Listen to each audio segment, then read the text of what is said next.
Do you know the difference between picky eating and a feeding disorder?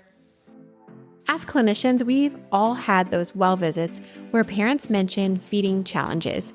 But in our busy schedules, it can be so tough to know when these concerns warrant a deeper look. Now, raise your hand if you're guilty of saying, "Oh, don't worry, they'll grow out of it." I'm Colleen, a PA, dietitian, and your nutrition mentor. Welcome to the Exam Room Nutrition Podcast, your guide to giving better nutrition advice.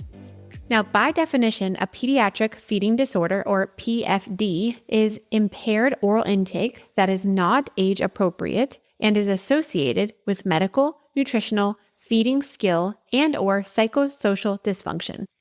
In today's episode, we'll explore the key differences between typical picky eating and a PFD.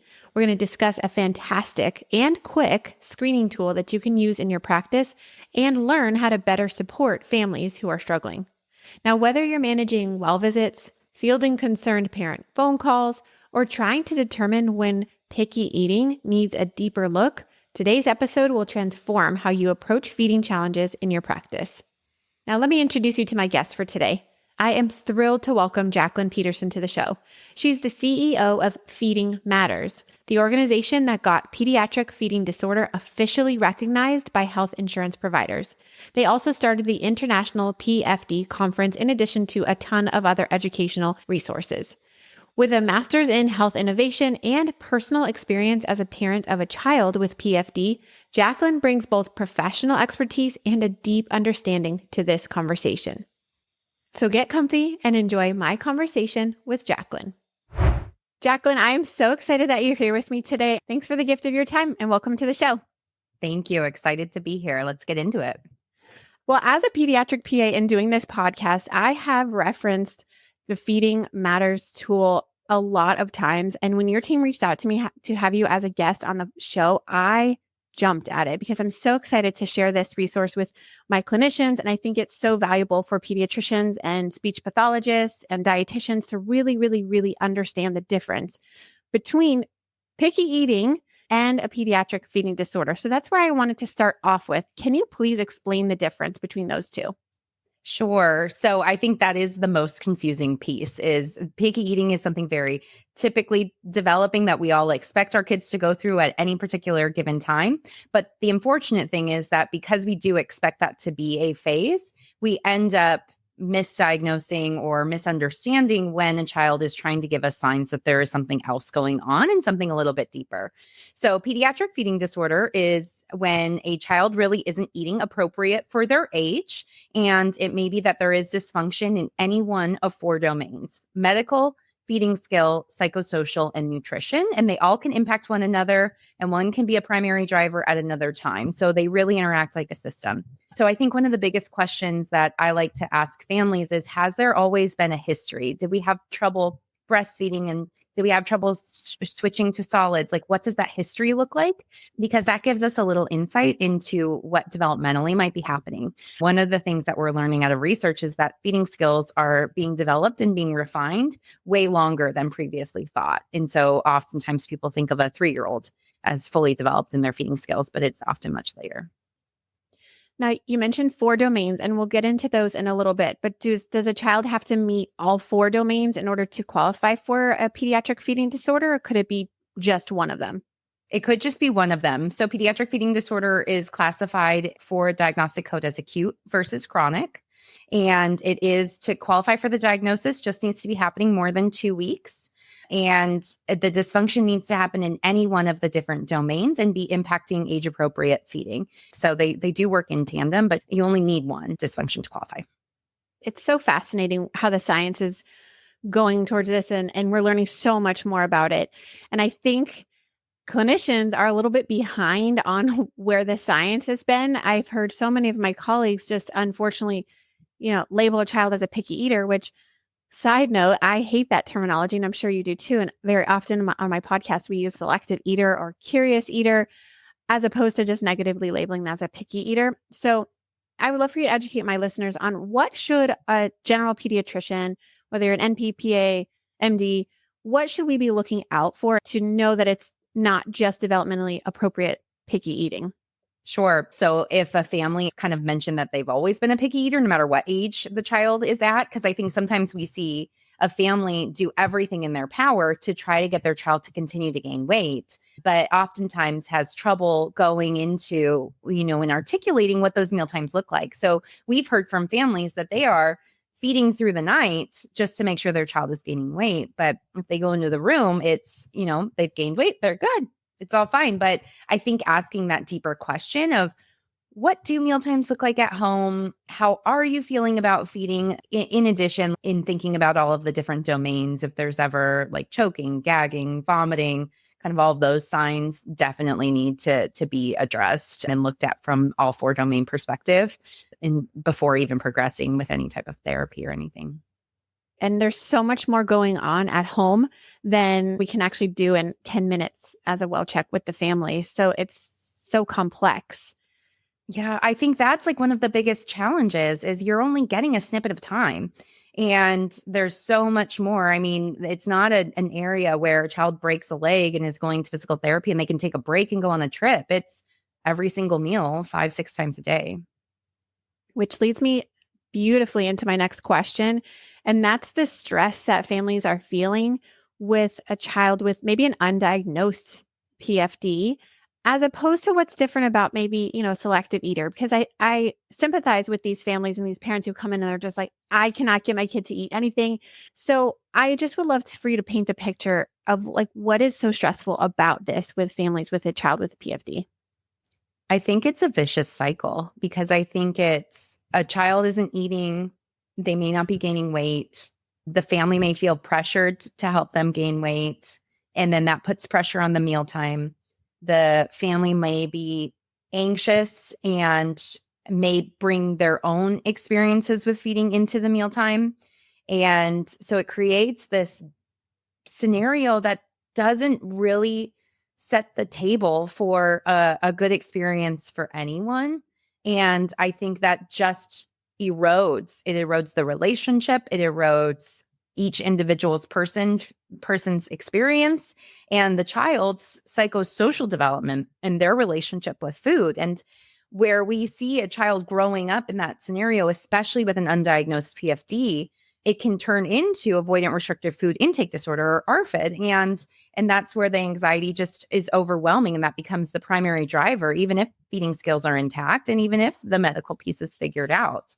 But I think for parents, they are overwhelmed with the stress and the constant need. I mean, I think even as a parent, you know how hard it is. I mean, one of the biggest jokes online is like, I don't know what to pick out for my family at dinner every time. But if you've got a child with PFD, it's exacerbated 10 times over. That is so true. I mean, every mom listening is like, amen. Like, I hear you, because even if you don't have a selective eater or a child with a PFD, feeding them is tough and we have to feed them. It's like something that comes back every day, 3-4 times a day.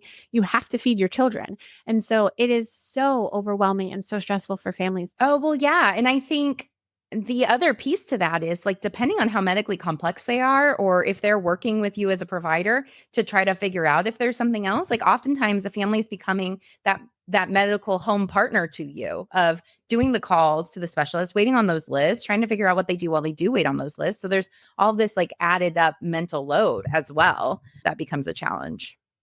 That's why I'm so excited to get into this tool and to just share exactly what Feeding Matters is and how can a busy provider actually use this tool in clinic.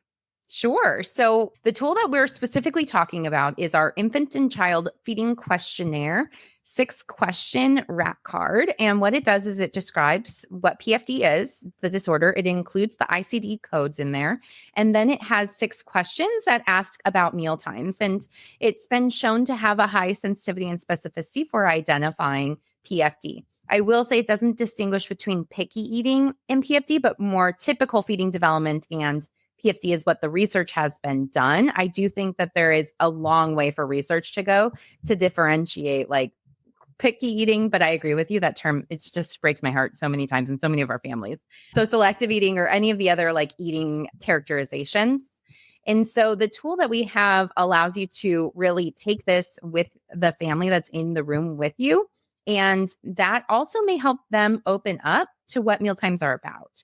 And that's what I think is happening sometimes is a family might not either be empowered to share what's happening or have the words to share what's happening. And so not only is it a tool to help you say, do I need to spend a little bit more time talking about feeding, which is, I think, how it should be used, but it also can be that tool that can navigate conversation. So beyond the 6-question screening, we do have a full-fledged infant and child feeding questionnaire that is a smart tool on our website that adjusts for age based on, prematurity. And it allows for the parent to take it even deeper questionnaire, ends up being around 11 to 14 questions based on age. And so that's another tool.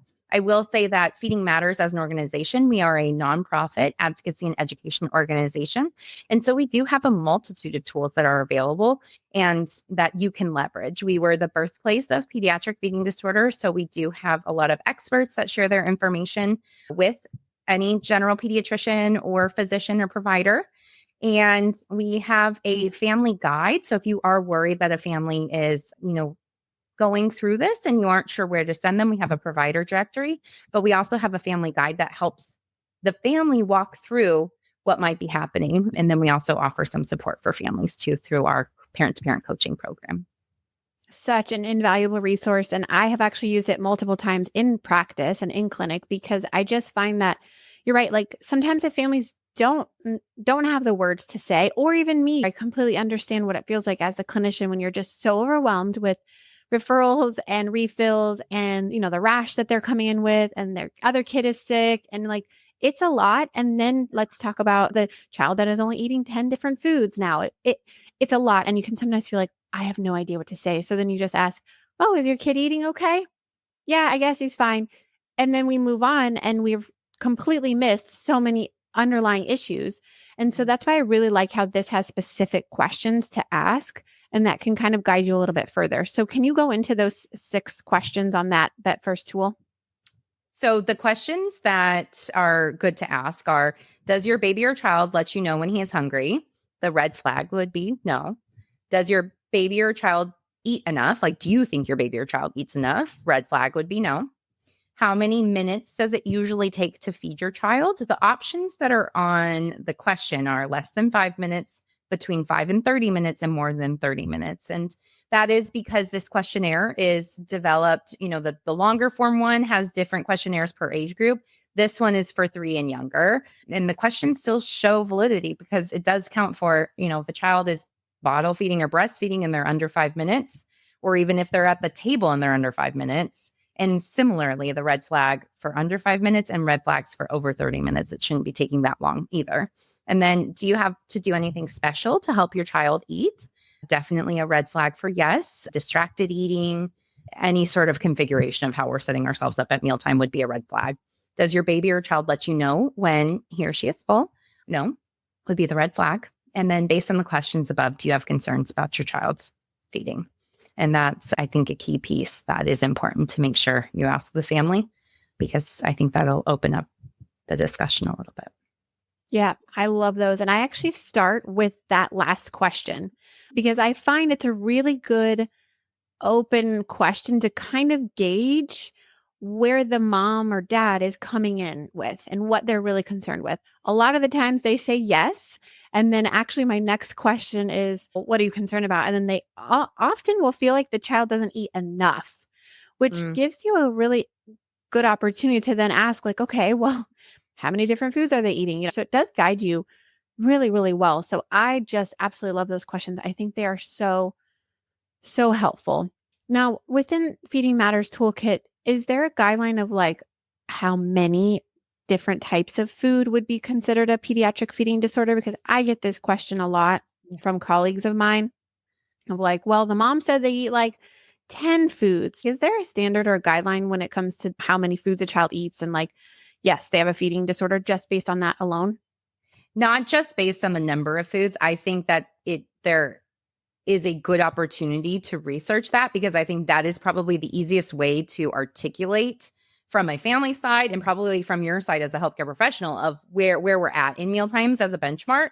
It is not within the diagnostic criteria. There is work out there of people saying, the less than 10 or the 10 to 20 and then the over 20, but there is nothing that we say is behind that diagnostic criteria. I think it's really about, has it become stressful at mealtimes? And that's why the domains are important. And so there's another resource that we have where the back kind of asks like different questions based on the domains.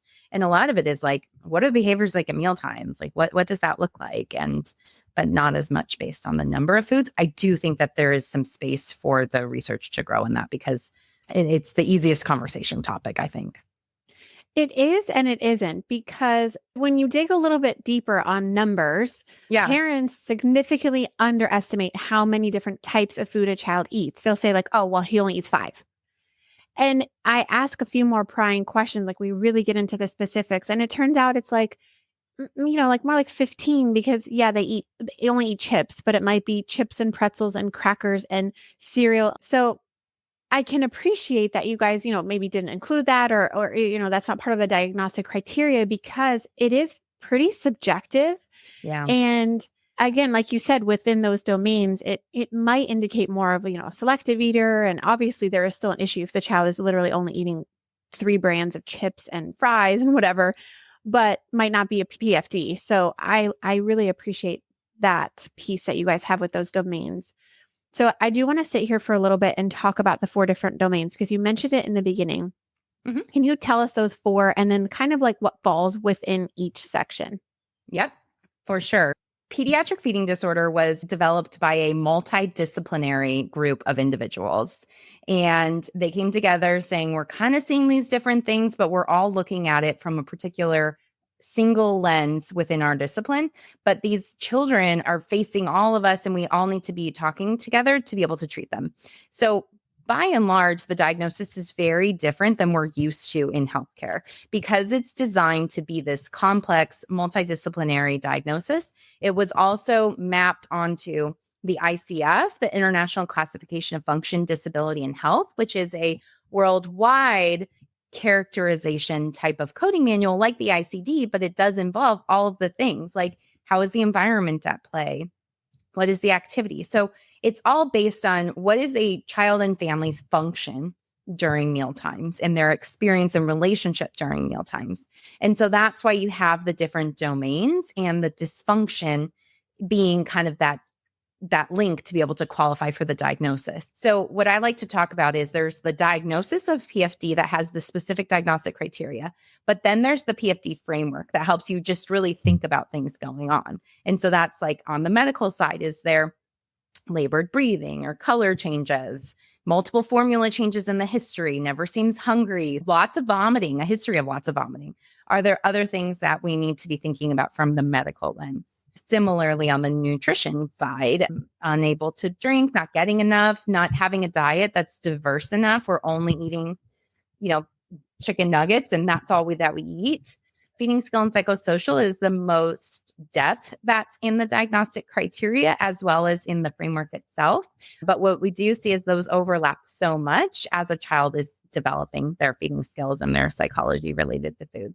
And so on the feeding skill side, for a baby, it's more about like, do they have the skills to be able to suck, swallow, breathe? And what is that experience like? Are they able to move their tongue? Are we able to fully sit at the table, bring food to our mouth, use it and swallow it, and have an okay experience doing that, and have enough diversity? Are we safe to eat?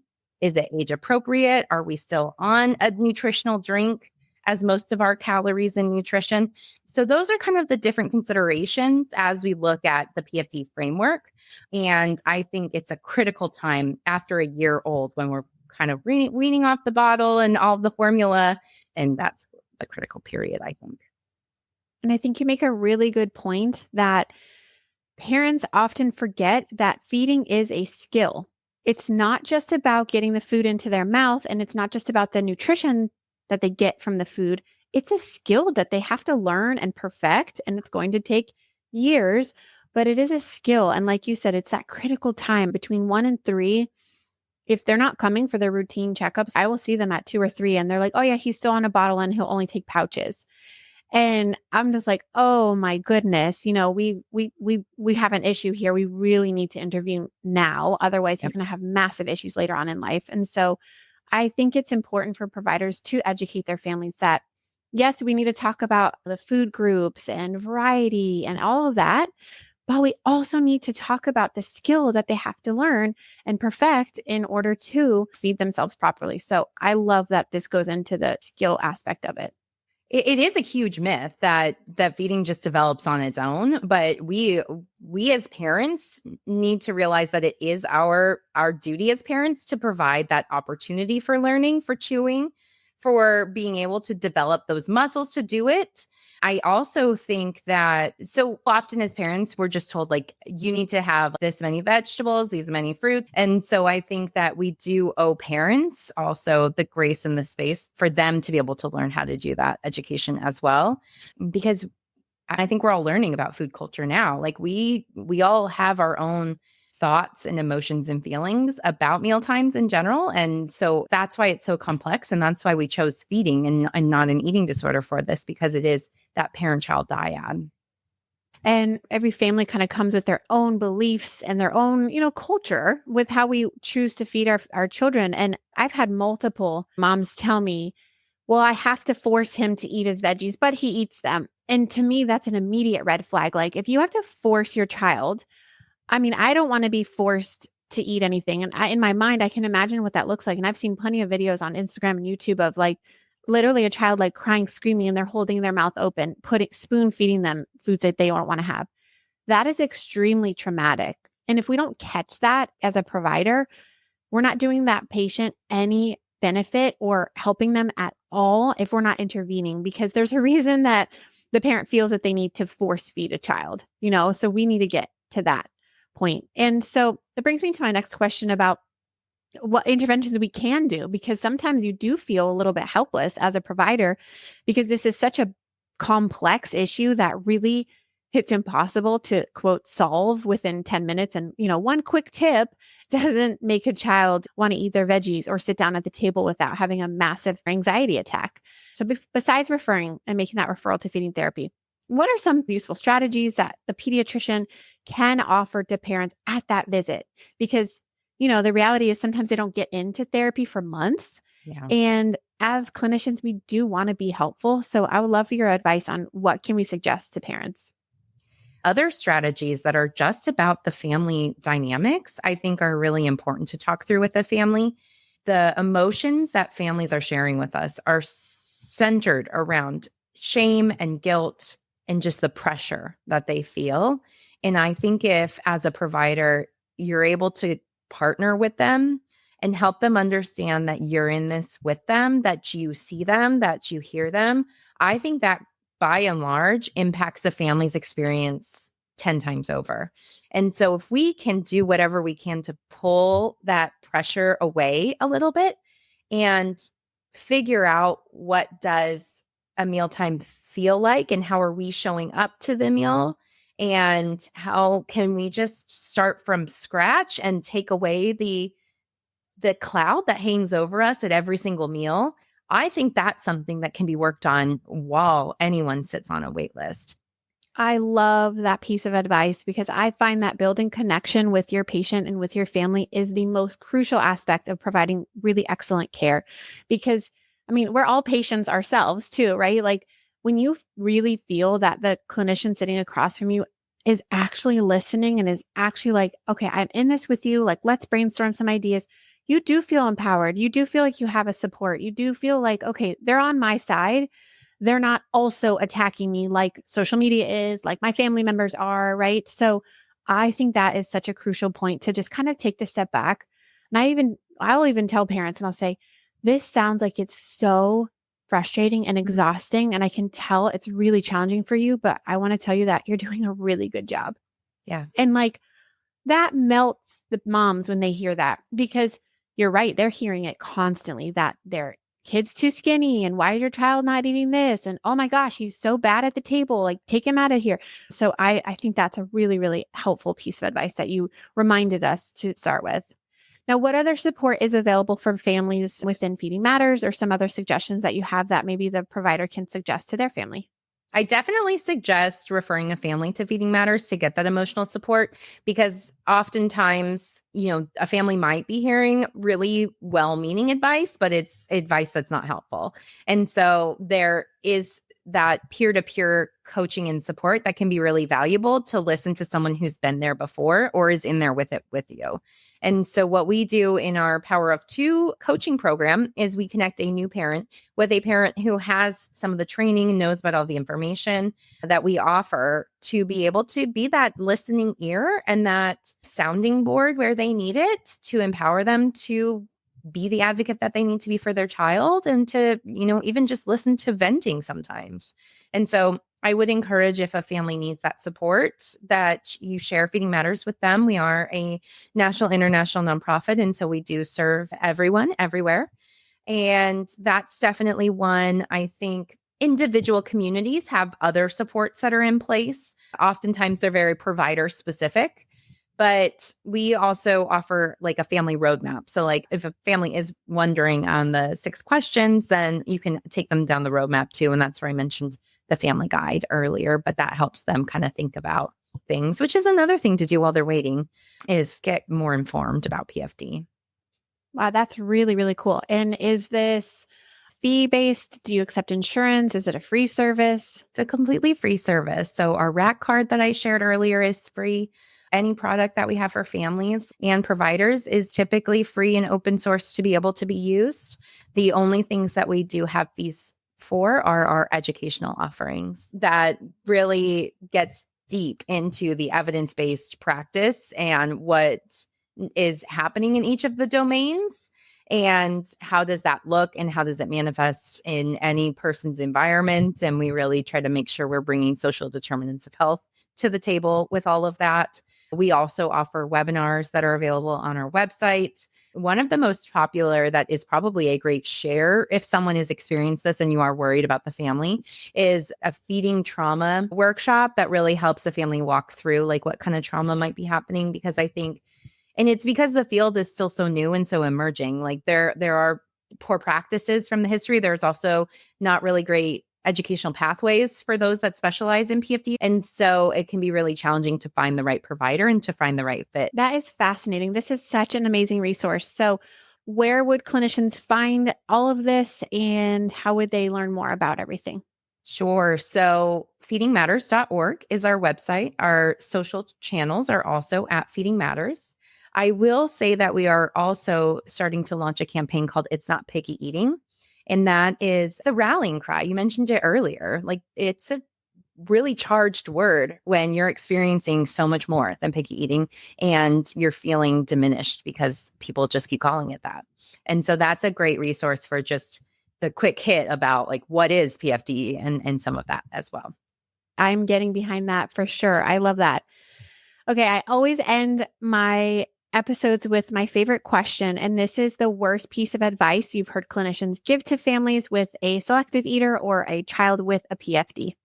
Yes, it's the biggest one that sticks out of my head, which is that they'll grow out of it. I think there are many conditions in which we are kind of waiting and seeing and expecting things to change because our little kids' bodies look different every time you see them in the exam room. But oftentimes with feeding, any indication of it going down the wrong path, we got to be paying attention to it. And so I would caution anyone giving that advice without some scaffolding there, like another follow-up or something else. Yeah, I can't stand when providers say that, although I understand why we do, because often it's legitimate. It is true. Yeah, I get it. And it's in our way, in our mind, what we're doing is we're trying to reassure the parent in front of you. But like you said, it's often not helpful. And again, we might be undermining something else more severe that's going on. So love that last piece of advice. Jaclyn, this has been such an awesome conversation. I have loved having you on here. Thank you so much for giving us such valuable and needed resources for our families to help us feed them better. And I just appreciate you for the gift of your time. Thank you so much for being here. Thanks, Colleen, for having me. I really have enjoyed our conversation. All right, now it's time for my nutrition notes. Now, I wanted to leave you with a simplified way to think about assessing pediatric feeding challenges. So I created an acronym for you. It's the SAFE framework that'll guide your next patient visit. So we're going to start with S, stands for screen early. Now, the Feeding Matters screening tool, which is those 6 questions, it's validated for children ages 0 to 4 years old. So consider adding it to your well-child visits, especially when families mention mealtime struggles beyond typical picky eating. So for example, if a caregiver reports that their toddler refuses entire food groups or maybe is struggling to transition from purees, this tool can help determine whether further evaluation is needed. Now, I've linked to it down in the show notes for you. The A stands for Ask About Impact. Go beyond the child's diet by exploring how those feeding challenges might be affecting the entire family dynamic. You can ask the caregiver, is mealtime stressful? Are you adjusting your schedule or preparing multiple meals?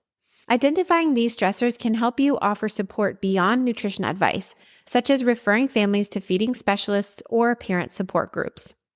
The F stands for Focus on the 4 domains. Remember, a pediatric feeding disorder is more than just food refusal.